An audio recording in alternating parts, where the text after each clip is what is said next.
Campos. I'm the executive director of both Denver and Chicago. I wanted to welcome you all today to our power pitch. A little about Global Chamber. It's a one-of-a-kind virtual and growing community of CEOs, executives, and leaders in 525 regions around the world, focused on helping companies grow in more than just one metro. Today's event is a collaboration from metros of Chicago, Denver, and New York. And the focus of Power Pitch we'll hear from our investment experts to learn about the resources available to businesses and how we should pitch an investment when you're trying to access capital for your business. We had many businesses asked to pitch today, but we had to limit it to just 4 companies due to timing. So look for more power pitches to come, because this seems to be something that is needed out there, and it's a great way to get yourself noticed for your company when you start to grow and expand or start up a new business. Let me just start now with the introduction of our executive director in New York, Susan Asadi, to make some comments and to introduce our moderator of Power Pitch today. Susan, before you start, I just want to recognize Brad Johnston. He's our chair of the board of directors in Denver. So give a wave there, Brad. Thank you for participating. Thanks, all right, Jeff. Susan, now it's all yours. Thanks, Jeff. Thanks for allowing me to co-host this Power Pitch event with your chapters. Just want to tell you a little bit, our New York City chapter is growing, but we're also seeking companies with a presence in greater New York City, and companies which have maybe a small New York area presence and want to grow that. So I'll put my info in the chat at some point. You can reach out, or it's just, I'll send that over. At the Global Chamber, we've recently been adding sort of a new form of event, which cross metro events, as this one is, with Jeff's 2 chapters. The New York City chapter has conducted several already, including Tel Aviv and Baltimore, Washington, and upcoming, we're very excited that we're going to have one in the fall to kick off the fall season with London, with 2 powerhouse financial centers, New York and London. We thought that would be a really great way to go. And then I have one coming up with Brazil's chapter in October. One thing I really want to point out, and want to encourage everybody on this webinar to check out New York City chapter. We're a participating sponsor in World Trade Week New York City, and we'll have a major launch event on May 4th at between 2 to 3 p.m. Eastern. So just check it out on the events page. We want to encourage everybody who has anything to do with the Global Chamber to take part in that. And now, without further ado, I'd like to introduce Annie Thompson, Velocity Global VP Strategic Partnerships, who will be moderating our panel. Annie, thank you. Thanks, Susan. I'm happy to be here. Let's get this thing kicked off. Today, our panel of experts will listen to pitches from businesses looking for capital. It's important for the investor pitch to tell the audience about their company, give us a compelling story about their company, and highlight the potential to make profits in the future. Let's start by introducing our panel of experts. First, we have Greg Tanner, founder and managing partner of Aspen Capital Fund. Greg has firsthand experience in building businesses from the ground up as an entrepreneur. His roles have been founder, CEO, and sales. As the founder of Aspen Capital, Greg used his comprehensive understanding of business experience and his professional network to offer his expertise to startups. He has extensive experience preparing businesses for first stage investment. And Greg has also participated as a startup expert for over 60 early stage companies. So welcome to Greg. Next, we have Steve is a managing director at WealthPoint, an investment banker and a corporate attorney. Steve's experience includes being a founding partner at WealthPoint Investment Bank and is a former partner at Ballard Spahr, including having extensive transactional and succession planning practice. Thanks for being here, Steve. Next, we have Ernesto Bent. Ernesto is a partner at Black House, an M&A private equity firm that acquires companies globally. Ernesto is also a capital raiser and the CEO of Versara Financial, where he raises capital for his clients in many industries. Ernesto has firsthand experience in building businesses from the ground up as an entrepreneur, as well as acquiring companies. Great to have you here, Ernesto. Last, but certainly not least, we have Murat Wahab, founder and principal of Hakim Saya. Murat is a successful business leader with extensive experience in commercial and retail banking, hospitality management and sales, not-for-profit management, and connecting venture capitalists, entrepreneurs, funders, lenders, and borrowers, utilizing his extensive network that he's built over the past 2 decades. Thank you for your participation, Murat, and thank you to all the panelists for being here. It's an exciting day, I think, for everybody. Okay, presenters, we will start to focus on you now. You will have no longer than 5 minutes to present, and each presentation will be followed up by comments from each of our panelists. Ray from Sonora Crickets, Cricket, I'm sorry. Christian, you will have 5 minutes to present, and then we'll follow that up with 5 minutes of questions. Thank you so much. We're ready in just a second, and we can start. The practice of feeding insects is known as entomophagy. We are Sonora Crickets, producers of alternative foods for the present and future. By the year 2050, we will have more than 2 billion pets, 20 billion livestock animals, 9.5 billion people in the world. That's a whole lot of mouths to feed. In the year 2013, the United Nations created a document that states that edible insects could be part of the solution. There are many advantages between consuming insects against other types of food or meat. They take up 200 times less land, 2,000 times less water, 14 times less feed, and their production rate is much quicker. A fully grown cricket, adult male cricket, can be harvested in 7 to 8 weeks. They have lived most of their whole full life, while cattle or other types of animals, the moment they reach their adulthood, unfortunately, they're sacrificed.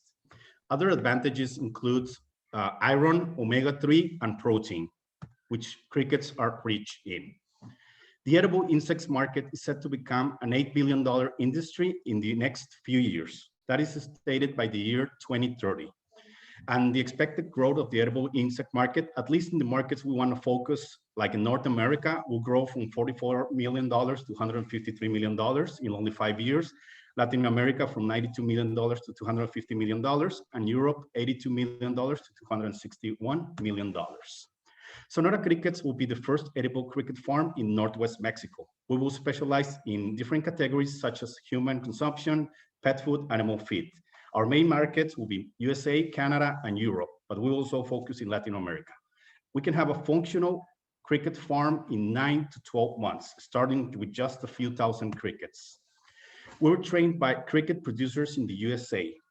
We took 40 hours of training in Montana, USA, and we have connections to farmers in the USA and Mexico. This cricket farm in which we trained had taken up to $100,000 grants in R&D from Montana State University. It's important to mention that crickets, just like technology, they're exponential. A female cricket can lay between 100 eggs to 200 eggs in her lifetime, and most of these eggs will turn into adults. Mexico also has a great tradition and variety of edible insects. Only China and Mexico are considered 2 of the countries that have the most variety in edible insects. Since the Hispanic era, there were more than 500 species identified. Some of our milestones include the farm construction, and by the end of the year 2022, production and sales. By 2023, launch value-added products, and by 2024, the consolidation of the farm and our commercial brand. We have an estimated growth. Since crickets are exponential, we can grow our farm really quickly from a few thousand pounds in the first year to growing exponentially, as it was mentioned. The estimated growth for this cricket production industry, it's a CAGR of 20.9% in the year period of 2019 to 2025. Why? Because they're easily available, they have low cost and high protein content. Cricket farmers in the USA are stating that simply there are not enough farms to supply the insects people want. And at this moment, entrepreneurs building cricket farms have guaranteed markets. The press is also on board with cricket farming. They're the future of food. They're the next food craze. And cricket powder edible insect startups are sparking the love for bugs. There are some similar value-added Christian, you products have in the 1 market. minute, 1 minute. And these are some of their reviews.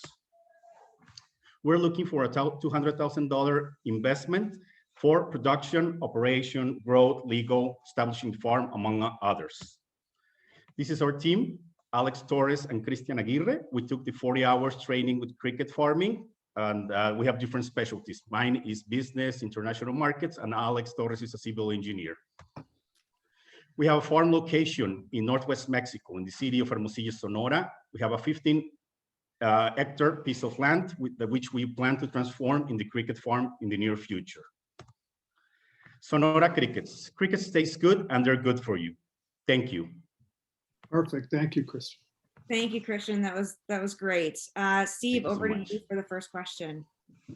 Well done, Christian. Thank you.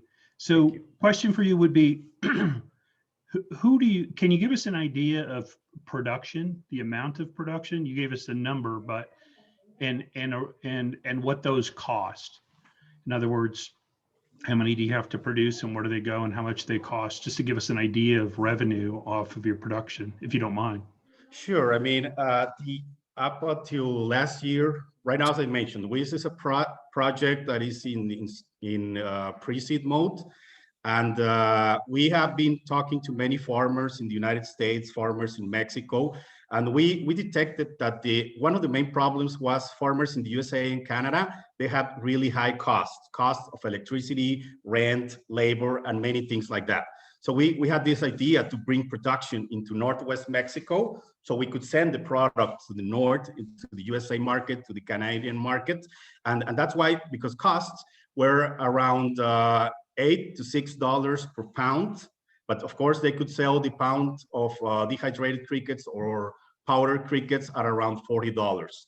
And yet these costs were still high for some cricket producers, and we can definitely get the cost down at least around 50%. So that makes it a very much interesting market for us as producers. Just to mention one big example is labor. Labor in the United States can cost as much as, in some states, $15 per hour, where in Mexico, for example, it can be much, much lower. And we are considering all those factors all together that we could have an interesting project to export into the United States these types of products. So that's very helpful, Christian. Can you translate that into pounds of production for your farm?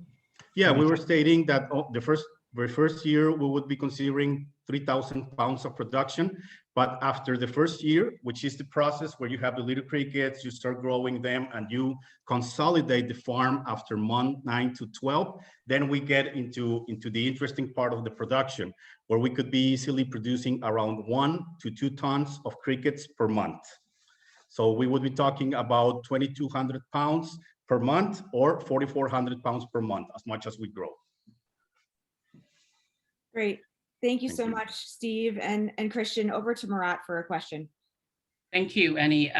Christian, my questions to you is that you mentioned around the market. So the market you targeted like currently is USA, Canada, and Mexico. But when I look at the presentations, it's actually Asia is actually a larger percentage that growing a projection by 2023. Yeah. So is that a reason why you don't go to Asia? Because a lot of the Asian market, they're growing rapidly. And then when talking about labor is a lot cheaper in Asia compared to the US, as you know, and some Canada. So I just want to hear your thoughts around that and why is that not actually your target market in that region? Definitely, I'd be happy to answer that question. We have Thailand. Thailand is a superpower in producing crickets. They started this farm production back in the 90s. They started with a few farms, and now there are around 20,000 farms in Thailand. It's a model I want to learn from. I learned from the US model and Canadian model where you have vertical farms. I want to learn also about your horizontal farms that are in Thailand. Thailand, China, and many countries in Asia are already self-sufficient in the production of insects. So it's a market that probably we wouldn't consider in the beginning getting into, but maybe in the future, as much as we learn from each other. And yes, one of my plans is to take additional training with the Thailand production model, to take the best practices and make a unique model between what worked in North America and what works in Asia, and make it work also for Mexico production. I hope I answered your question, or please let me know if anything No, else that's great. Because I was just thinking that why you're not mentioning that, and then I think because I'm originally from Malaysia, I know that in the Thailand you mentioned Thailand, like that's what way to start it. So why not mentioning? So I'm just curious about that. So yes, thank you. they are an amazing role model in Thailand. Thank you. Greg One or more, Ernesto? Annie. One more. Yeah. Greg or Ernesto, either of you have one? Yeah, Christian, great job, by the way. What is your growth strategy? Well, the first stage would include the creation of the cricket farm. So as I mentioned, you start with just a few thousand crickets, just a few beans, and you start growing them. So the first stage would be selling dehydrated crickets and cricket powder. That would be the main start of the focus with, and that would be for around a couple of years. Then we go into value-added products, just like cricket bars, protein bars, snacks from crickets, and other value-added products. Right now, there is such a huge demand in cricket farms in the United States and in Canada. They are losing market. They're getting, for every 10 orders they're getting in the markets, in the cricket farmers, they can only take place 1 or 2 of them. So that's the demand they're having right now. So the main focus in the beginning would be helping these farmers with part of the production, but in the future, as I mentioned, 2 years, 3 years in, bring in the value-added products, also like protein shakes and other types of products. And that would be the growth strategy, or how the business model would develop. And there are many additional things you can add, even in the future when we are free from COVID and all the situation, partner farms where you can train other farmers and have them sell the product to you, and also touring of the farms, tours to the farms. That's also another additional business model, of course, once we are safe from the actual situation known as COVID. Right. You're asking for 200K. Is that Yes. debt equity? How much equity will you give up? And also, what are the use and sources of the fund for the 200K? What are you going to do with it? Yes, mainly is the construction of the farm, and also the capital for salaries and other things, right? And the additional training also. We want to take that additional, at least me, I want to take the training in Thailand, an additional training in Thailand to create a perfect production model for the crickets in Mexico, in Northwest Mexico. And in the case of the equity, we are looking to work probably with a convertible note or safe note. So we are in the process of, I'm getting support from Greg and Jeff in the process of developing that. Yes, thank you. Time. All right. Thank you so much, Christian. Nice work. We are going over now to Trevor Jones. Trevor, are you with us? There he is. Hello, everyone.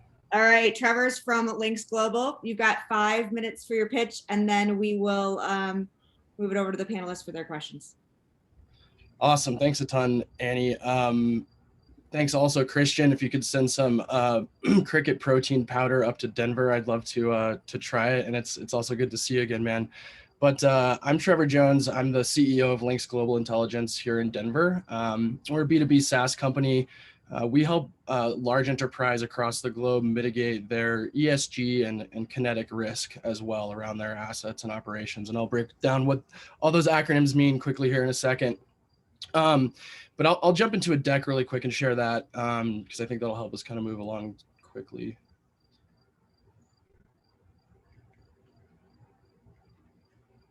Yeah, so Lynx, we aggregate ESG information. Let's talk about what that means really, really quick. So that's environmental, social, and governance data. And this is a kind of a new trend for companies. They really need to get ahead of both their effects to people and planet around the world. And sometimes operations can be detrimental to those two things. And so they need to report on that. We have a big ESG regime that's coming, particularly from Europe as well. So our platform really does two things. It helps you mitigate risk exposure around the world by compiling a bunch of data sets to produce risk scores and also some other bespoke tools for analysts. And chief risk officers and chief sustainability officers.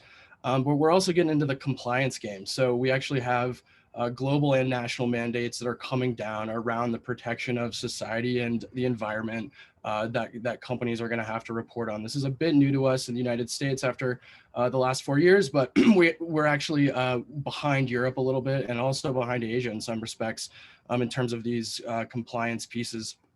And so what we do really is take a look at the increasing global risk to people on the planet. We're all aware of climate change, but we're also kind of aware of some of the social issues, both domestically and internationally, that have popped up into our global conscience. And so companies are trying to get ahead of that. But again, we also have this big need for quite literal physical reporting and compliance that happens both in Europe and the United States and elsewhere. We make a really simple to use mapping platform to do this. So I hazard to say most of the other kind of ESG platforms out there are quite boring. They're not granular. You can't really dive into the data. You're kind of getting this high level score that doesn't really tell you what's going on. I mean, I think we all know domestically here, what's happening in Denver is different from what's happening in New Orleans or New York, right? And so we should think the same thing about Nigeria, right? Or Colombia. So to give those countries just this broad-based ESG rating is pretty ridiculous. And so we really want to get down to that block level with our data. Here's a little snapshot of the platform. It's a geovisual based platform. So we use some hypergranular big data mapping. So again, down to that block or even building level. And then analysts can kind of draw geofences. They can search social media. We can also ingest IoT, so Internet of Things, which is coming online in the mining industry. Super cool to put the water sensors on there. Satellite imagery is becoming very cheap and affordable as well, available, I should say, as well. And also just flat file integrations. Like one big problem we solve at Lynx is spreadsheets really drive business in a lot of corners of the world still, domestically included. And so geolocating what's on your company's spreadsheets and existing databases is a big value add that we provide up front. So we've built an awesome network to include Global Chamber, of course, with Jeff over the last few years around the world, some academic partners. We also have some sales and referral partners in Argentina, Peru, Colombia, working on Mexico, and we got London and Zurich as well on the European side, pretty important for those ESG mandates that are coming down. Here's a big timeline. We won't go through that. Essentially, we closed our first two pilots at the end of 2019 with one with a $6 billion mining finance fund in Manhattan, the other with the second largest security guard company in Latin America. So pretty good start. Obviously, COVID wasn't amazing for non-COVID related risk software products, but we're kind of coming out of that. And so that's pretty cool. 1 minute, we are Trevor. doing Yeah, 1 minute, cool. So here's our team. Just quick note on that. We're looking forward to making some diverse and inclusive hires moving forward here. But essentially, I'll leave the group with a high level thought here. As we seek to create a sustainable, clean economy, we're actually going to need more mines. We're going to need to bring more resources out of the ground. There's these physical risks that will pair along with our journey towards decarbonization, because we need the lithium for Teslas and solar panels and all kinds of other things. So as we're decarbonizing and we have kind of more kinetic assets on the ground, more factories, more mines, more ports, more ships, we also saw what happened with the Suez. We really need these tools to aggregate data for risk and sustainability analysts, and also just giving them the tools to respond to those mandates that are coming down from New York and Geneva and London. Time. Great. I will pass it over to the panelists. Greg, do you have a question? Yeah, my question is what's your ask right now? Yeah, we're raising, thanks, Greg. Good to see you. Raising 1.5 million right now in a syndicated round, actually, with some awesome Western United States VCs that have shown some interest. So we're trying to kind of fill that round out right now. It's an equity asset price round. The $10 million valuation is kind of the ballpark, not really our decision to make that number up. That comes from the term sheet, right? But we are trying to fill out that round. So if anybody is interested, one thing we're really trying to do is get our Western United States investors to connect with some folks elsewhere or locally, just to talk about some of the market that's coming forth with ESG. Great, thanks, Marat. I know you have a question as well. Yeah, so my questions to Trevor is that, thank you for the presentations. One thing that I saw that not in your current presentation, that what we have as a panelist is that your financial projection, which is I'm trying to ask you regarding that, you put it a financial projection, but then you put in the year 2019 into 2020, but the numbers is not current. And what is your actual number for 2019 into 20 this far? Sure, yeah. I'll stay away from specific numbers because we're kind of just an early startup, but what I can tell you is we have recurring subscription revenue. In other words, the valuation is, as most folks know, on recurring SaaS revenue is somewhere between 10 and 7x. So that's pretty cool. Our goal is to grow pretty massively in the next few years to get to a really nice pre-Series A kind of growth rate on the sales side. But Murad, if you wanted to talk offline about that, I'd be happy to give you a specific number and more importantly, some numbers about the total addressable market here, because we're serving mining and oil and gas right now. That's just the beginning, right? We have shipping, security, insurance, finance, and a whole bunch of really actually every industry is going to have ESG reporting. That's a little too broad, but we've identified 5 or 6 adjacencies where we believe we could grow this into a $200 or $300 million company, if not more, in 3 or 4 years, if we can kind of go attack some of those adjacent markets. So if I'd be happy to send you my my email in the chat, and maybe we could talk about that offline. Certainly, thank you, Trevor. But I would just suggest that if you want to share those information, just make sure that all your numbers are current, so for everyone to see.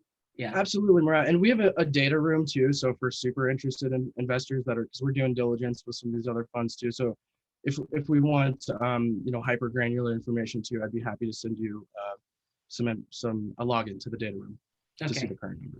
Thank you. Sure. Jeff, do we have time for one more? Yep, we got a couple minutes. Okay, over to Steve. Trevor, thank you. I know how hard you've worked on this for a long time. Good to see you too.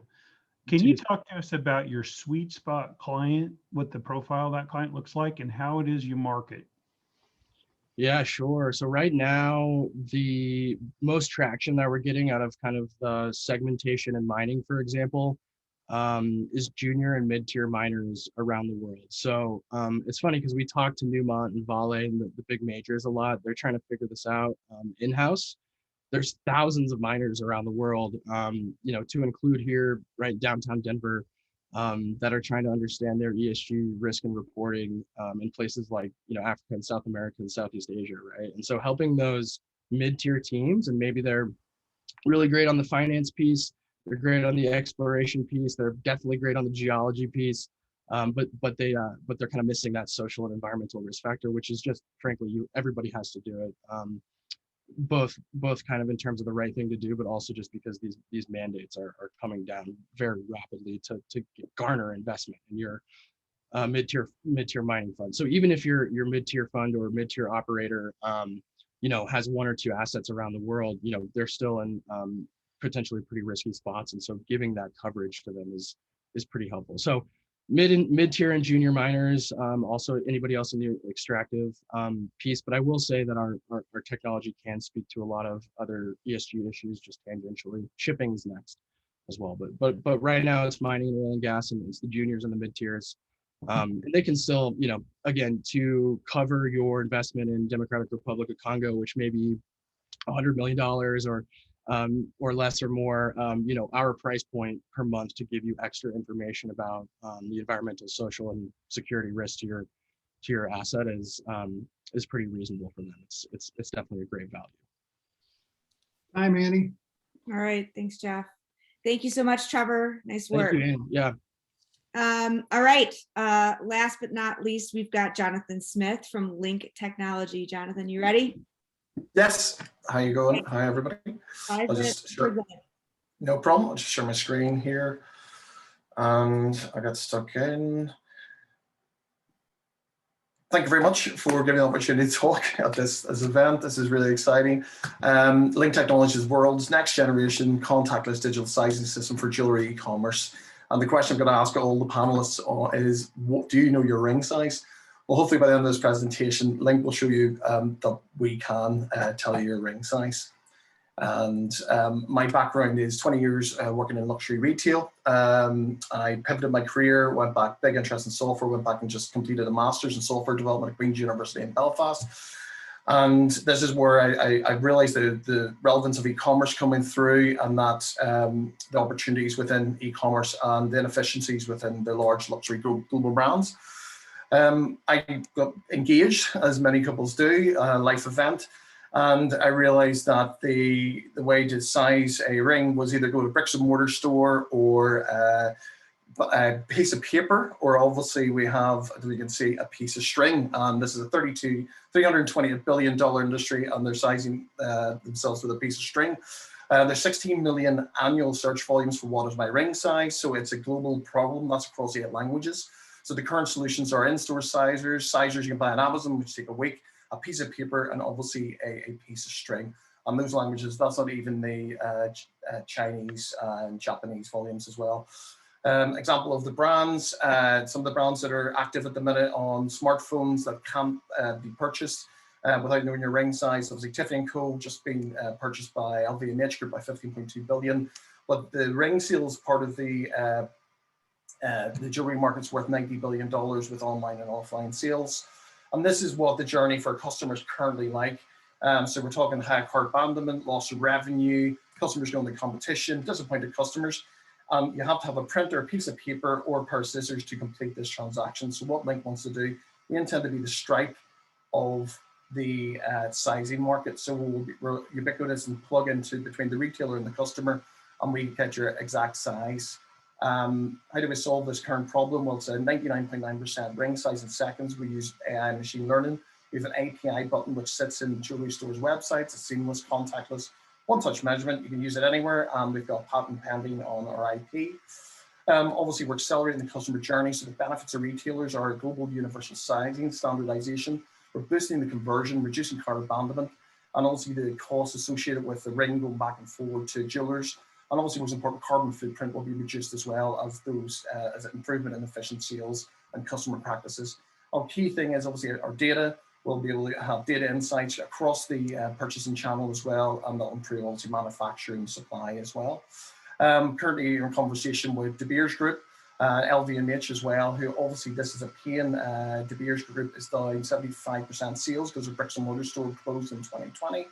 And LVMH as well, obviously a lot of their stores are still closed in France as well due to COVID-19. But this is not obviously applied to jewelers as well. It can also apply to eBay, Etsy, Amazon, anybody that purchases rings online as well.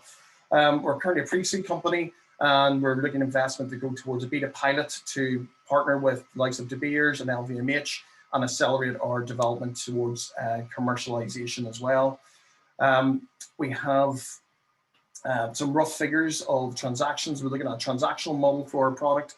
So for every purchase of a ring, so it could be costume jewelry from $30 up to $10,000, obviously more weighted towards the $30 to $500 group as well. And we're on average of 2.9% percentage transaction charge for those conversions of sales, which we would gather as well. So as soon as we get piloting, then obviously we would start onboarding customers, and obviously we're generating. 1 minute, Jonathan.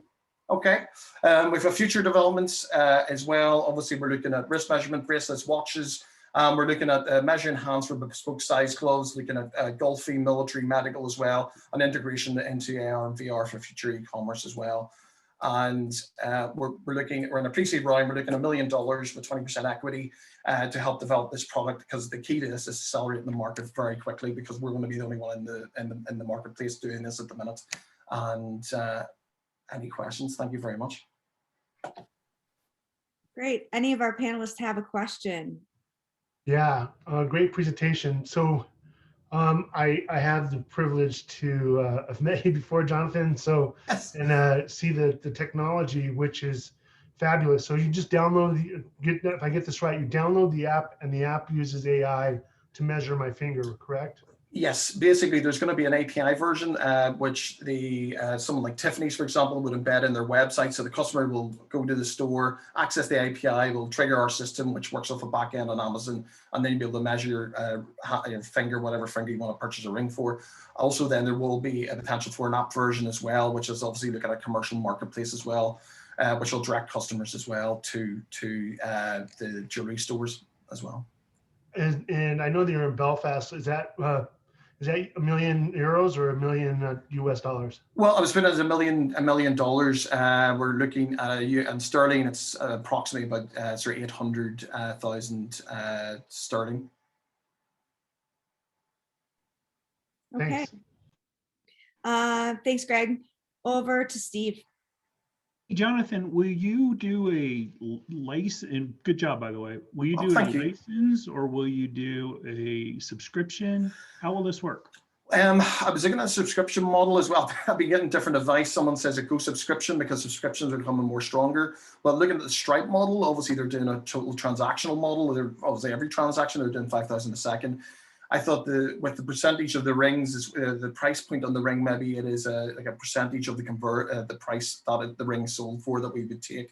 But that is in discussion as well. So we could look at maybe for smaller companies a subscription model, and then for larger companies as well. It could be a hybrid actually for a bit of both, depending on what the consumer. May I make a suggestion? Yes. This is the kind of product that a larger company may want to capture for a competitive advantage.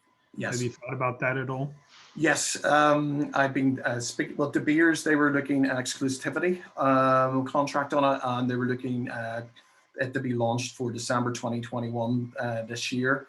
But they're waiting for beta pilot version again. That would be interesting to have that conversation. But again, obviously, with the largeness of the market, we sort of see potentially them as a partner or customer initially as well. But yes, I mean, obviously, that could be discussed. In a follow-up thought on that for you, Jonathan, Yeah. sometimes the bigger companies will fund that to get you down the road and then participate with you as you sell it even to their competitors. Yes. So I would be open-minded about that if I were you. Yeah, absolutely. That's what I thought with De Beers. I mean, obviously, Trevor was talking about the mining side. They have invested their technology heavily in the mining side of things. But their front end apps and websites aren't as technical as say Tiffany's, so they see that as a competitive advantage. But obviously they're supplying the diamonds too. The likes of Tiffany's is one of their clients, so I hope to use their network as well to expand that as well potentially. But yeah, Steve. Hey, Thanks. John, I'm sorry. Oh, go ahead, Ernesto.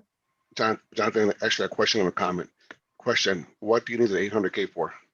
800K would, the first thing is developing our data sets. So we need to get the hand data. So this is key across all the ages, male, female as well, and also employing or building everything in-house as well, getting those key technical guys and girls, data scientists, AI and machine learning, which is key to this project, to accelerate development very, very quickly.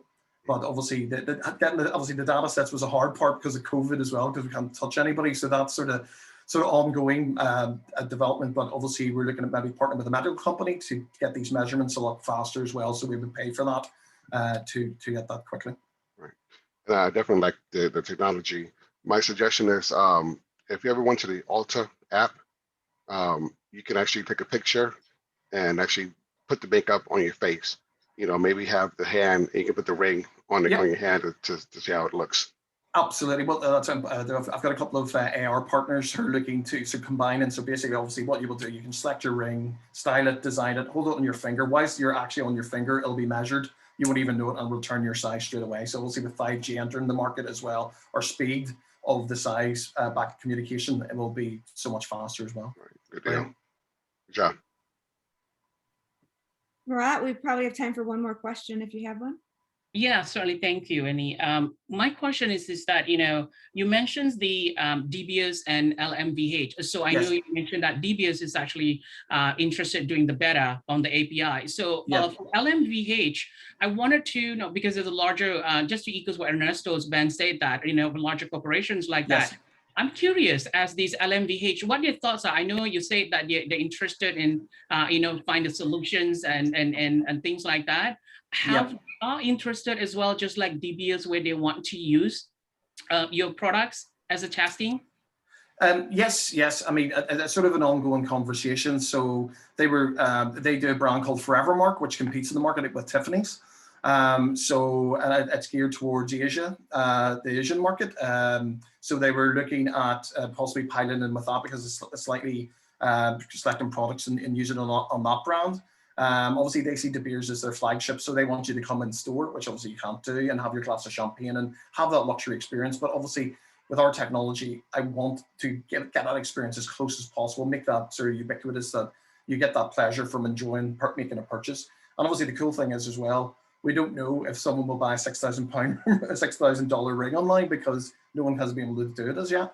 So obviously, there's a lot of sort of customer discovery as well. But yes. Yeah. So my follow-up question is I don't know if you heard about the company. It's called Brilliant Earth. Now, Brilliant Earth is actually based in San Francisco. They were my clients before, but it reminded me of your products. But then they were actually started very small, and then everything is online. And then now they have several stores nationwide in the United States. So perhaps that kind of like get some ideas about those companies. And then they, as I say, they've been growing rapidly. And so they say have diamonds, they source their diamonds, in Canada and some other places, but there's no blood diamonds there. So mostly very, make sure that it's compliant. Ethically sourced. Yeah, absolutely. Yes, I know that's very key to what we're doing. Everything has to be ethical. I mean, like what Blue Nile are doing at the minute as well. They have a great model as well. So again, hopefully to get a conversation with them through a bit of networking as well, because obviously it's quite a small, there's like 5 large companies, including Harry Winston, for example, and that are in the market. But obviously there's other huge potential for other clients as well to procure. Okay, thank you. Thank you. Thanks, Mark. Thank you so much, Jonathan. Brilliant. Thank you. We have a few minutes left, so I think I'm actually going to open it up to the presenters. Do you have any additional questions about the process or follow up from your presentations?